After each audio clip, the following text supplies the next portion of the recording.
Okay guys, so I had a question from a subscriber a while ago. I can't remember what your channel name is, and I forgot to make a video about it yesterday.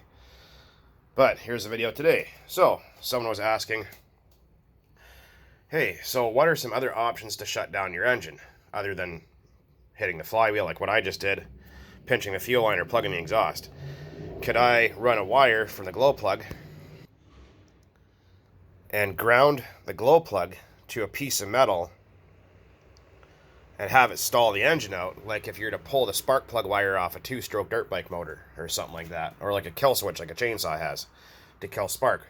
Would grounding the glow plug stop the engine? And the answer to that is no, it won't.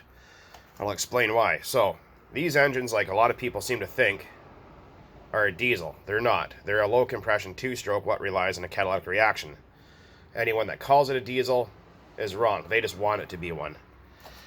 Now, the coil inside the glow plug here, that little piece of wire that you see when you put the igniter on it and you stick it on there and it glows, that is made of tungsten. And that tungsten is plated with platinum, palladium, and rhodium, and another 11 herbs or spices. Rare earth metals. Anyways, so that plug, when you remove the igniter off the engine and it keeps running, is because it's holding a catalytic chemical reaction with the methanol in the fuel. So that's why these won't run without methanol. And that's also why when your plug is bad and you remove your igniter and the engine just shuts off, and it doesn't matter how your low speed's tuned, your idle gap, and anything else, as soon as you take it off and it dies, and you go, well, what gives? The glow plug still glows. It does. That's the platinum lighting up, but it can no longer hold a catalytic reaction because those precious metals have burned away. A lot of people don't realize that, and they pull their hair out trying to figure it out. Whoa, man, it glows. All glow plugs glow, so they must be good, right? Wrong. No, it's not like that, unfortunately. I know it can be frustrating, but that's how it is. So grounding the glow plug, that plug is still lit. The entire time this engine runs, that coil is glowing red hot the whole time. Hence the name glow engine. They're not a diesel.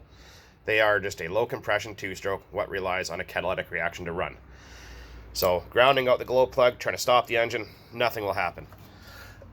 Now, I'm aware of the video that has been going around, I think Facebook, and it's of a similar engine, kind of like in a handheld stand, where the guy has an on-off switch attached to the glow plug, where he flicks it on, starts the engine, and it runs, and then he shuts it off by flipping a switch. And he didn't plug the fuel line or hit the flywheel or plug the exhaust, he flipped a switch. Now, how that worked is the glow plug was already shot, so it needed constant voltage in order for the engine to want to run.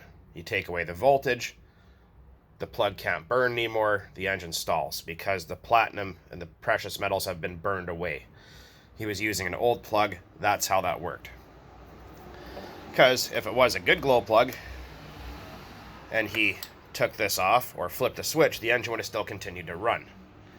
So, because a lot of people are asking, well, hey man, you know, if it's like a kill switch on a chainsaw, just flick the kill switch, stop the engine? No, doesn't work. So, like I said, hitting the flywheel with your finger, if you're brave enough, or pinching the fuel line, which doesn't hurt the engine, which a lot of people seem to think it does, or in a serious situation where the engine's going berserk and you can't turn it off, burn your thumb and stick your finger over the exhaust. Air can't get out, the engine stalls. A lot of people wonder, well, you plug the exhaust and just shut it off and leave it. Well, the problem with that is when you do that, you build a whole bunch of tank pressure and a bunch of fuel go in the bottom of your engine, and it'll flood it. And when the fuel sits there, it gathers moisture, corrosion happens, rusty crank, rusty bearings, no bueno, no good like that. So when you're done for the day, let it run out of fuel until it stalls. The idle's going to come up, and when it leans out, it's going to die. At that point, stick your igniter back on and try to start it a bunch of times until you hear it no longer want to pop, fart, or fire, and that's it. Leave it that way. That's how I've done all mine for the last 25 years and never once had a problem. My control line engines have been run out of fuel probably over 1,000 times, and they're still fine. But like I said, grounding out the glow plug does absolutely nothing to stop the engine. Anyways, guys, hopefully that shed some light on that subject, and you found that entertaining or helpful or whatever. Anyways, guys, as always, thanks for watching, and keep on burning nitro out there. Cheers.